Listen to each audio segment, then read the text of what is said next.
Hello and welcome to Good Morning Thailand. This is a live show and a talk show that you're watching. My name is Jay, and I'll be reading some of the top news stories from across Thailand today. Before we get started, the show is brought to you by Fazwaz. If you've ever thought about buying property, renting property, or even selling property, check out Fazwaz. They're the largest real estate portal in Thailand. Here we go. Our first story today takes us to Phuket as things are very wet down there as downpours have drenched tourist zones. Phuket has been hit by heavy downpours, leaving popular tourist areas soaked and stranded. The island's key zones, including Patong, Kata, and Karon, experienced severe flooding with water levels rising rapidly, making roads impassable. Tourists and locals found themselves stranded as taxis and buses struggled to navigate the submerged streets. Some hotels reported minor water damage, while beachfront shops and restaurants faced significant disruptions. Authorities issued weather warnings, advising residents and visitors to stay indoors and avoid unnecessary travel. Drainage systems were overwhelmed with water pooling in low-lying areas and causing temporary power outages as well. The Phuket Disaster Prevention and Mitigation Office has deployed pumps to alleviate waterlogging, but more rain is expected over the coming days. Social media was flooded with images and videos of tourists wading through knee-deep water, with some even using inflatable rafts to get around. Local businesses are bracing for financial setbacks, especially as Phuket's high season is just around the corner. Officials are urging caution and have promised to expedite recovery efforts once the rains is outside. Now, I can confirm that we are not that close to high season. I was just in Phuket last week. It's still quite quiet down there compared to how it was in the first quarter of the year. It is during the low season. It is also the start of the monsoon season. And yes, there's heavy rains in Bangkok. There's also heavy rains in Phuket. And for those wondering, why doesn't the government fix this problem? This happens every year, and unfortunately, at the moment, the solutions haven't been figured out 100%. Yeah, the pumps help.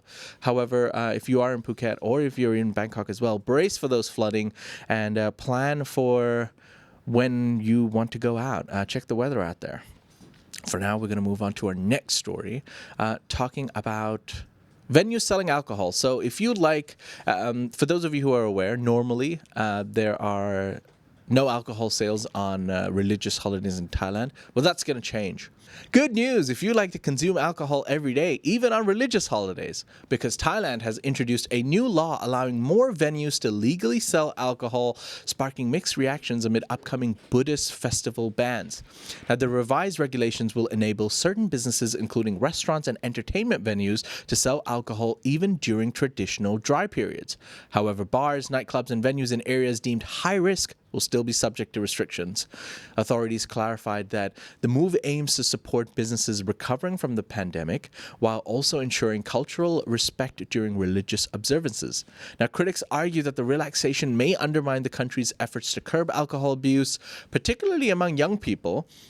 However, Buddhist organizations have voiced concern, emphasizing that preserving religious traditions should take precedence. Meanwhile, business owners welcome the move, saying it balances economic needs with cultural considerations, and everyone who likes to enjoy a drink agrees.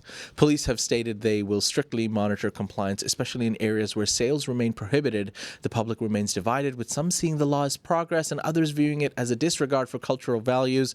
The government insists that local authorities will retain the power to enforce these bans. Let us know in the comment section below, what do you think? Generally, a lot of the public holidays or the religious holidays sometimes even happen on the weekends. People are looking forward to go out for a night out. People have planned events. And then you realize that nobody's selling alcohol and it's a little less fun. Now, you don't have to rely on alcohol for all your fun, but it's been a long-standing thing that's been in it's been a long-standing law that has been in Thailand, where you just can't buy alcohol from 7-Eleven. If you go to a restaurant, if you go to a club, they won't serve you alcohol. Allegedly, the only place you can buy local alcohol is from your local mom and pop shop. But yeah, there we go.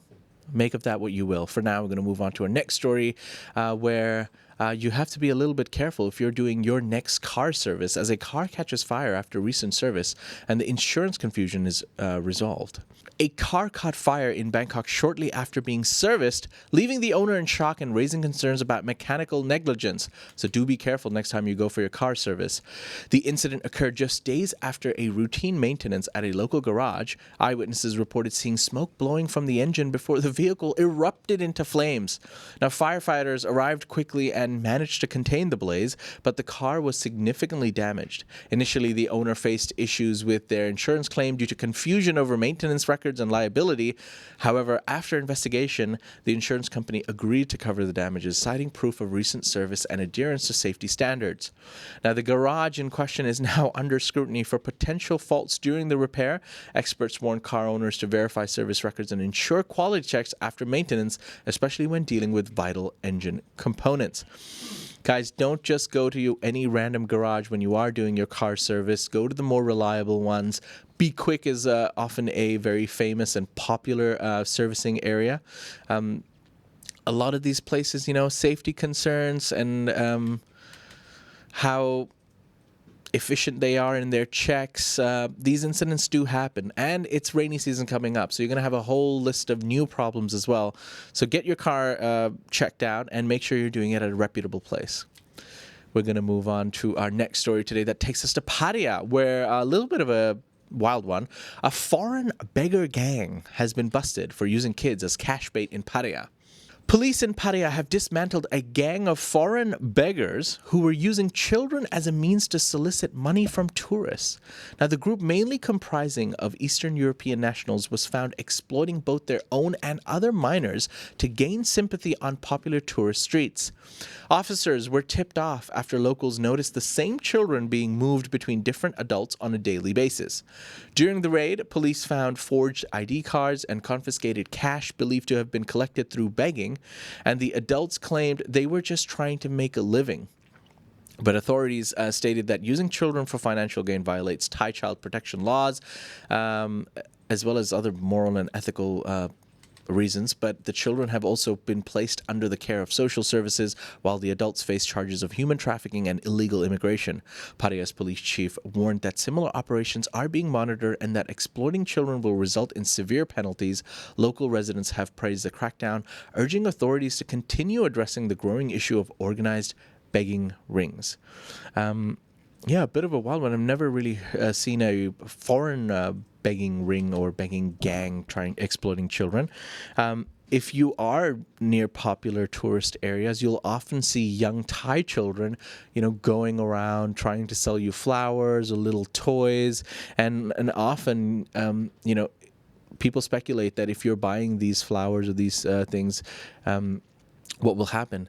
There were some few famous cases in the past where a kid showed up with 100 flowers. One foreigner thought he was doing the right thing, paid 1,000 baht, bought all the flowers. 40 minutes later, showed up with a whole new bouquet of flowers to sell.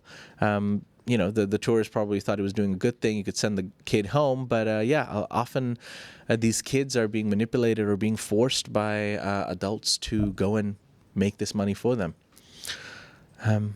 Let us know in the comment section below what you think. For now, we're going to move on to our last story, taking us to Phuket again. Now, this one is a little bit of a wowza, and take of that what you may will, but it's a little bit of a bizarre incident where, did you know that climbing up a traffic light will not make the light go green? You might be wondering what I'm talking about, but here we go. In a bizarre incident in Phuket, a foreign tourist caused a stir by climbing up a traffic light pole and hanging from it, allegedly in an attempt to make the light change from red to green. The incident took place near a busy intersection in Patong, where onlookers watched in disbelief as the man shouted and gestured at the light. Police eventually coaxed him down and took him into custody for causing a public disturbance. Witnesses reported that the man appeared intoxicated and was frustrated by the long red light. Social media users were quick to mock the tourist's actions with memes and videos circulating online. Some locals expressed concerns over increasing unruly behavior from foreign visitors, which seems to be a trend now. Authorities have not pressed charges but warned the man to respect local regulations and public safety. The incident highlights ongoing challenges in managing tourist behavior in popular areas, especially Phuket. has seen a resurgence of visitors. I would just like to note to anyone who thinks that the signals are too long in Phuket, I urge you to visit any intersection around the Sukhumvit area in Bangkok, especially the Asok intersection, where it might feel like you're standing still, or rather sitting in your car or sitting on your motorbike for up to 10 to 15 minutes on one red light. But yeah, ending on a wacky note, ladies and gentlemen, those are only some of the stories from across Thailand today. There are a lot more stories on the Thaiger.com. Please do check them out. And you can join in the conversation on any of these stories and let your comments be known in our forum, the largest news forum in Thailand, on the ASEANnow.com. Thank you once again to Fazwaz for sponsoring the show. Now I'm just going to quickly dive into the live section to see what the commenters are talking about. If you like that story, please like and subscribe. And for more Thailand news, follow us on Instagram, YouTube, or TikTok at The Thaiger, or you can go to thethaiger.com and join the conversation.